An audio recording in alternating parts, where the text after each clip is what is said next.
नमस्कार दोस्तों, आप देख रहे हैं राजस्थान न्यूज। जानते हैं आज की सबसे बड़ी और ताजा खबरें। आज का दिन राजस्थान की राजनीति, मौसम, अपराध और विकास योजनाओं को लेकर बेहद अहम है। तो बिना वक्त गंवाए सीधे बढ़ते हैं उन खबरों की ओर जो आज पूरे राजस्थान में चर्चा का विषय बनी हुई है। कौन सा बड़ा फैसला सरकार लेने जा रही है? क्या राजस्थान में फिर बदलेगा मौसम का मिजाज? किस जिले में हुई बड़ी कार्रवाई? किस किसान योजना का मिलेगा सबसे ज्यादा फायदा? हर ब्रेकिंग अपडेट सबसे पहले, सबसे तेज, सिर्फ यहाँ। तो बने रहिए राजस्थान न्यूज के साथ और जानिए राजस्थान की हर बड़ी खबर सबसे पहले।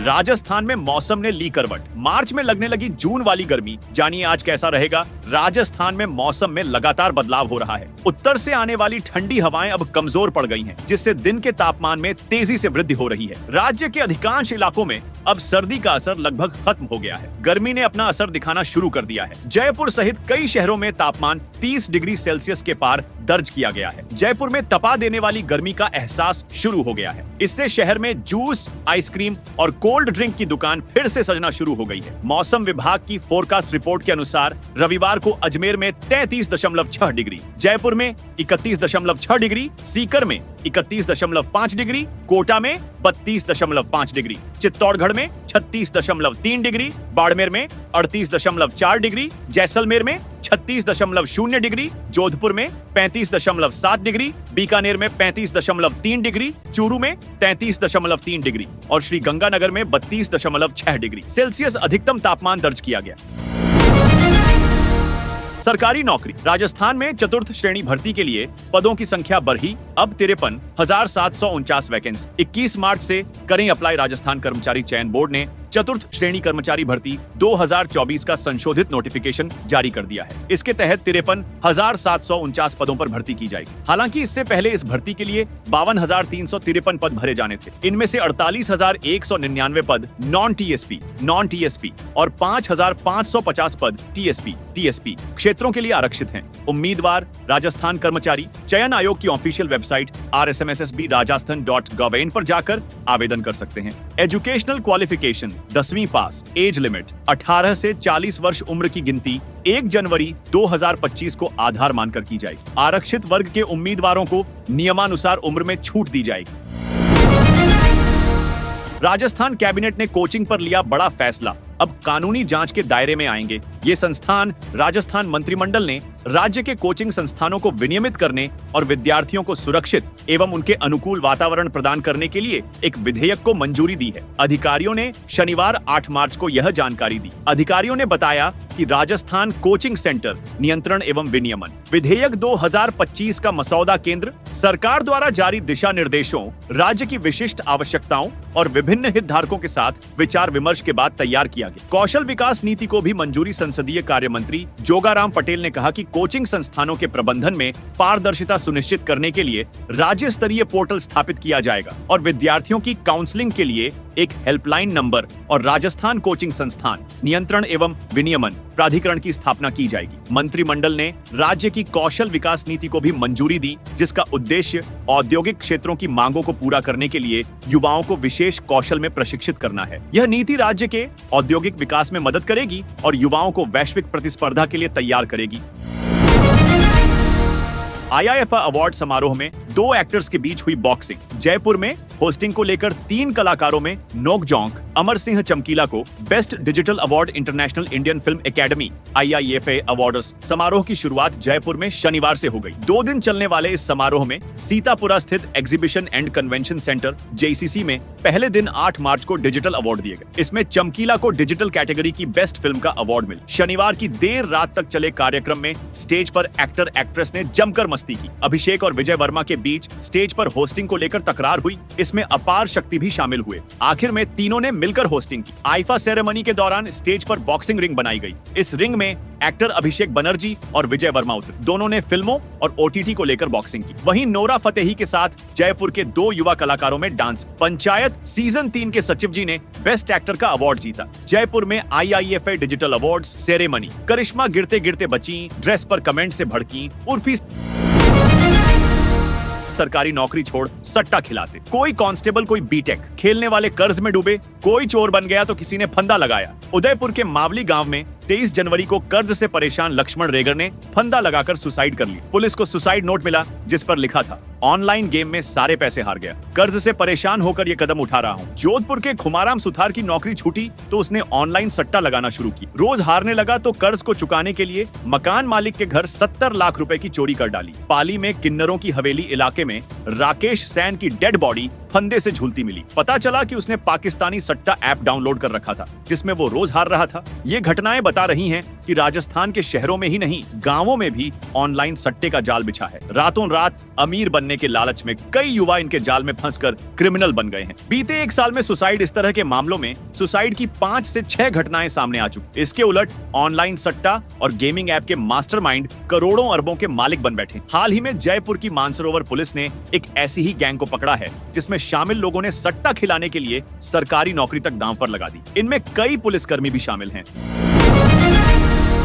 दिन में मजदूरी, रात को ग्रुप बनाकर करते रेप। आरोपी बोले, कितनी नाबालिग और महिलाओं से रेप किए, याद भी नहीं। विजयनगर में नाबालिग छात्राओं से दुष्कर्म और ब्लैकमेल मामले को लेकर प्रदेश खौफजदा है। 3 साल पहले जनवरी 2022 में धरियावद, प्रतापगढ़ में ऐसी ही रोंगटे खड़ी कर देने वाली वारदात सामने आई थी। इसमें कोर्ट में सुनवाई अंतिम दौर में है। भास्कर ने धरियावद मामले की चार्जशीट पढ़ी तो रूह कांपने लगी। 7 बदमाश पीड़िता को सुनसान इलाके में ले जाते, जहां बारी बारी से दुष्कर्म करते और वीडियो बनाते। नाबालिग बच्ची वीडियो नहीं बनाने की प्रार्थना करती तो बदमाश मारपीट करते। हर बदमाश 2-2 बार रेप करता, एक हाईवे पर निगरानी करता, एक वीडियो बनाता, तीसरा लड़की को पकड़ता और चौथा दुष्कर्म करता। किसी को बताने पर वीडियो वायरल करने की धमकी देते। इसी खौफ के चलते कोई महिला सामने नहीं आई। एसपी की समझाइश पर 2 पीड़ितों ने एफआईआर करवाई, जब आरोपियों कहना था कि उनको याद भी नहीं कि कितनी लड़कियों से दुष्कर्म किया।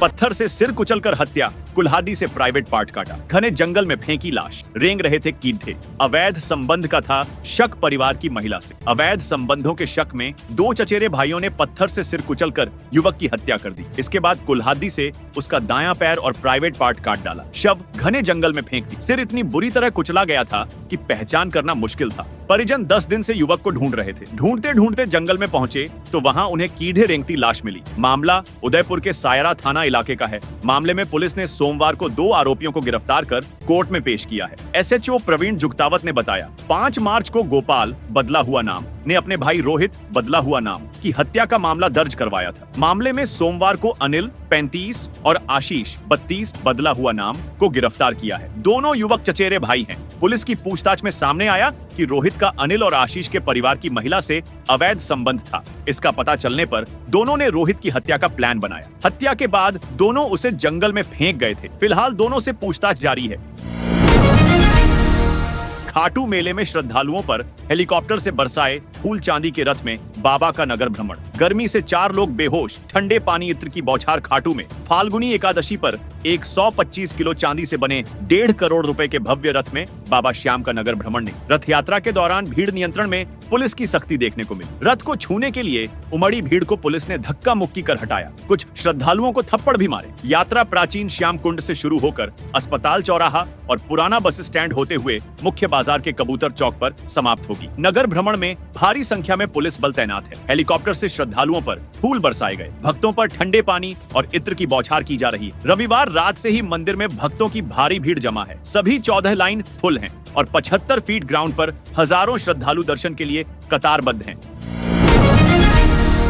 राजस्थान में होली पर बारिश की संभावना। जैसलमेर, जोधपुर सहित 3 जिलों में बादल छाए। बीकानेर संभाग में भी बदलेगा मौसम। राजस्थान में होली पर मौसम बदलने की संभावना है। बीकानेर संभाग के 4 जिलों में एक पश्चिमी विक्षोभ के प्रभाव से बादल छा सकते हैं। कहीं कहीं हल्की बारिश या बूंदाबांदी भी हो सकती। रविवार को बाड़मेर में तापमान बढ़कर 40 डिग्री सेल्सियस के नजदीक पहुंच गई। लगातार बढ़ रही गर्मी के कारण अब पश्चिमी राजस्थान में कूलर पंखे चलने शुरू हो गए। चूरू, नागौर, दौसा समेत अन्य कुछ शहरों में तापमान 35 डिग्री सेल्सियस तक पहुंच गया है। मौसम विशेषज्ञों के मुताबिक होली तक राजस्थान में इसी तरह का मौसम रहने और तापमान में 1 से 2 डिग्री सेल्सियस तक बढ़ोतरी होने की संभावना है। राज्य में कल पूरे दिन आसमान साफ रहा। शाम होने के बाद जैसलमेर, बाड़मेर, जोधपुर के एरिया में हल्के बादल छाए। नमी कम होने और ऊंचाई वाले बादल होने के कारण बारिश नहीं हुई। इस दौरान इन शहरों में शाम को हल्की हवा भी चली। कल दिन भर पूरे प्रदेश में गर्मी तेज रही। सबसे ज्यादा तापमान बाड़मेर जिले में 39.4 डिग्री सेल्सियस दर्ज हुआ। श्रीगंगानगर, चूरू, बीकानेर, जैसलमेर, जोधपुर, बाड़मेर में कल दिन का अधिकतम तापमान औसत से 4 डिग्री सेल्सियस से ऊपर दर्ज हुआ। कांग्रेस विधायक बोली मंत्री हमारा फोन नहीं उठाते, जनता का क्या उठाएंगे? वन मंत्री से कहा एमएलए का फोन तो उठाओ, परेशान करने के लिए कॉल नहीं करते। विधानसभा में वन पर्यावरण के अनुदान मांगों पर बहस के दौरान कांग्रेस विधायक रमीला खड़िया ने कहा वन मंत्री विधायक का फोन नहीं उठाते तो जनता का क्या फोन उठाएंगे? रमीला खड़िया ने कहा मेरे विधानसभा क्षेत्र के खुमनीहाला गांव का रास्ता वन विभाग ने खाई खोदकर बंद कर दिया। एकमात्र रास्ता बंद होने से बच्चे स्कूल कैसे जाएंगे? मैंने मंत्री जी को फोन भी लगाया लेकिन नहीं उठाया। मंत्री जब जवाब दें तो इस मुद्दे पर जरूर बात करें। 150 बच्चों के भविष्य का सवाल है। खड़िया ने कहा ऐसे लोगों को आज तक वन अधिकार के पट्टे नहीं दिए। खड़िया ने मंत्री से कहा आप सिर तो हिला रहे हो लेकिन आप फोन ही नहीं उठाते हो, कम से कम विधायक का तो फोन उठाओ। आप विधायक का ही फोन नहीं उठाते तो जनता का क्या फोन उठाओगे? हम आपको परेशान करने फोन नहीं करते, लेकिन जब ऐसी परिस्थितियां बनती है तभी फोन करते हैं।